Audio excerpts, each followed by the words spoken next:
ना आपकी अच्छी सैलरीज है, ना ही आपकी एजुकेशन का स्टैंडर्ड वो है। छोड़ के तो कोई नहीं जाना चाहता, बट अब मौके जब नहीं मिले तो डॉक्टर प्रोटेस्ट कर रहे होते हैं किसी ना किसी चीज़ को लेके, यंग डॉक्टर्स। तो मुझे लग रहा है कि आने वाले 2-3 सालों में ना आपको डॉक्टर मिलना है, ना इंजीनियर, ना लेबर मिलेगा।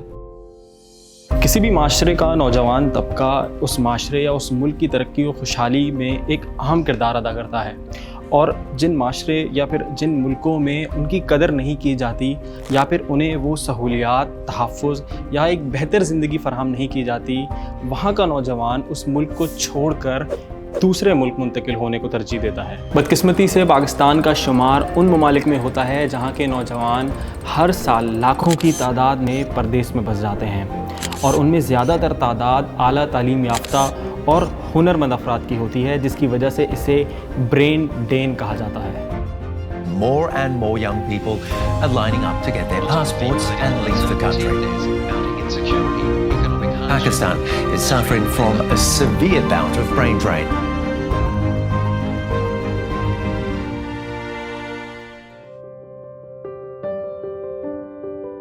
पाकिस्तान में ये कि यहाँ इतनी अपॉर्चुनिटीज़ नहीं है, बहुत अनएम्प्लॉयमेंट है, और यहाँ पे हमारा फ्यूचर सिक्योर भी नहीं है। 16 years of education plus masters करने के बाद भी बंदा अगर यहाँ पर वो अपना फ्रूट ना ले पाए तो वो फिर कहीं और सोर्स करता है अपने आप को। सबसे बड़ी वजह तो यहाँ पर यही है कि अनएम्प्लॉयमेंट बहुत ज़्यादा है और महंगाई भी सबसे ज़्यादा है। मतलब कि आप खुद देखें कि अब जो पुराने वर्कर्स यहाँ पर अगर आप देखें जॉब जो कर रहे हैं तो वो कम सैलरी पर हैं, और जो न्यू यहाँ पर हायर हो रहे हैं तो आप उनको हाई सैलरी दे रहे हैं। तो मैं बाय प्रोफेशन टीचर हूँ और मैंने उस प्रोफेशन को अडॉप्ट करने के लिए काफ़ी सारी एजुकेशन ली, डिफरेंट कोर्सेज किए, लेकिन कुछ नहीं फ़ायदा, क्योंकि उस सब के बावजूद भी आपको रिटर्न नहीं आता, ना आपकी अच्छी सैलरीज है, ना ही आपकी एजुकेशन का स्टैंडर्ड वो है, क्योंकि वो अपग्रेड करने ही नहीं दिया जाता ना।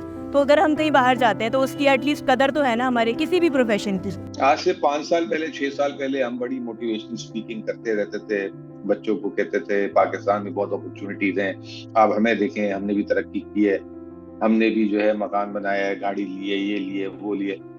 लेकिन अब जो हालात हो गए, जो महंगाई हो गई, जो हमारी करेंसी की वो हो गई है, और जिस स्पीड से कारोबार बंद हो रहे हैं, कोई नई अपॉर्चुनिटीज क्रिएट नहीं हो रही, मतलब उनको करियर खराब करने वाली बात है। इस मुल्क की बदनसीबी ये है कि इस मुल्क में जो काम की अपॉर्चुनिटीज हैं, जॉब अपॉर्चुनिटीज जिसे कहते हैं, वो दिन ब दिन सुकड़ती जा रही हैं। ना सिर्फ सुकड़ती जा रही हैं, बल्कि उसकी जो अदायगी है वो आलमी मेयार के हिसाब से, जिसे कहते हैं कि बाज़ ममालिक के हिसाब से सिर्फ 1 दिन या 2 दिन की उनकी तनख्वाहों के हिसाब से।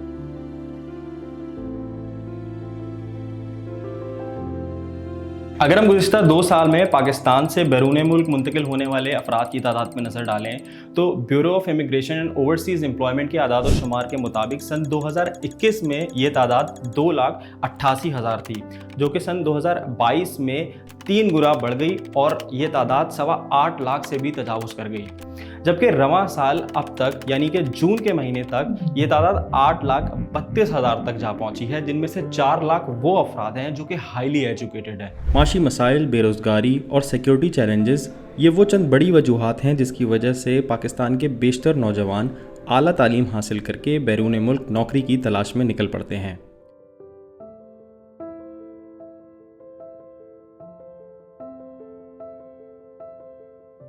कराची से ताल्लुक़ रखने वाले फराज गुज़िश्ता 2 साल से दुबई की एक कंपनी में मुलाजमत कर रहे हैं। उनका कहना है कि पाकिस्तान में आला तालीम हासिल करने के बाद नौकरी तो मिली, लेकिन वहाँ रहते हुए इस महंगाई से लड़ना नामुमकिन है।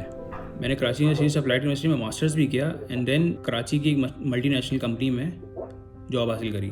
मैं अच्छे पैसे कमा रहा था कराची में, और उसके बावजूद मंथ ऑन मंथ बेसिस पे मुझे ये नज़र आ रहा था कि मैं जो मंथली अखराजात कर रहा हूँ और मेरी जो बाइंग पावर है वो मैं सस्टेन नहीं रख पा रहा हूँ। कराची को छोड़ना और एक मल्टीनेशनल को छोड़ना सिर्फ मेरे लिए पैसों का रीज़न नहीं था। I was earning well, but Karachi में रहना और कराची वालों के लिए एक सबसे बड़ा मसला ये है कि वो सुबह उठ के जब अपने ऑफिस पे जाते हैं तो उनको ये पता नहीं होता कि वो और उनकी चीज़ें सलामती के साथ वापस आ पाएंगी कि नहीं।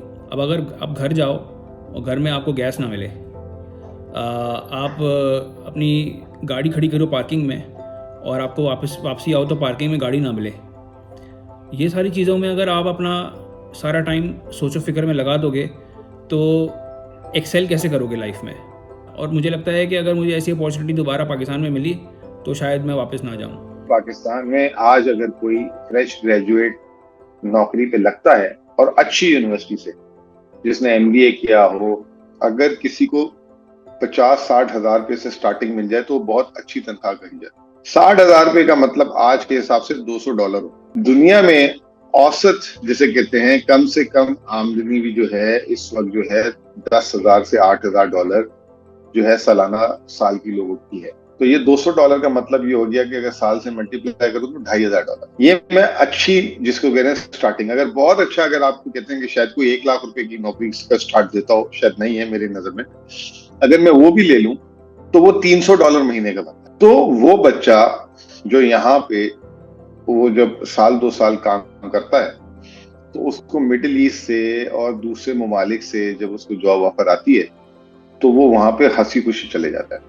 अगर यहाँ से हमारा यंग ब्रेन ड्रेन होता है और हमारा जो है एक्सपीरियंस ब्रेन जो है वापस रिवर्स कैपिटल उनका आता है, तो आप समहाउ बैलेंस कर सकते हैं, क्योंकि वो फिर आएंगे अपने एक्सपीरियंस को और टेक्नोलॉजी को लेकर, तो आपके मुल्क में कोई तरक्की की राह बनेगी। अभी तो कोई टाइमलाइन नहीं है। मैं आपको कहूँ 10 साल बाद में आई कैन सी, और 5 years I can see this down the lane. I don't see any timeline. और ये पिछले 1-1.5 साल में तो ये डिटेरिएशन बढ़ी है।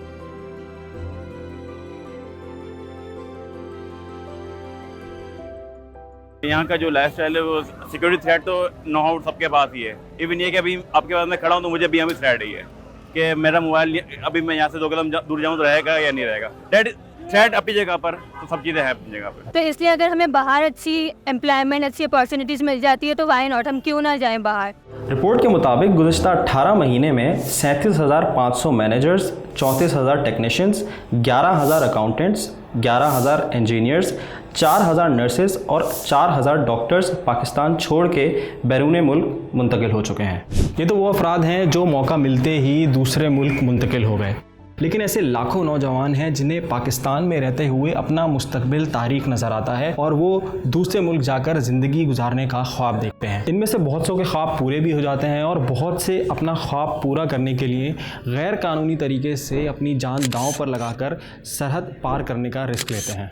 तस्वीर का दूसरा रुख मुल्की मईशत के लिए कुछ यूँ बेहतर है कि इससे ज़र मुबादला के ज़खायर में इजाफ़ा होता है, लेकिन अगर इसे लॉन्ग टर्म देखा जाए तो वही नौजवान जो कि मुल्क का असासा समझे जाते हैं और माशरे में बेहतरी लाने की सलाहियत रखते हैं, उनसे दूसरे ममालिक बराह रास्त फ़ायदा हासिल कर लेते हैं।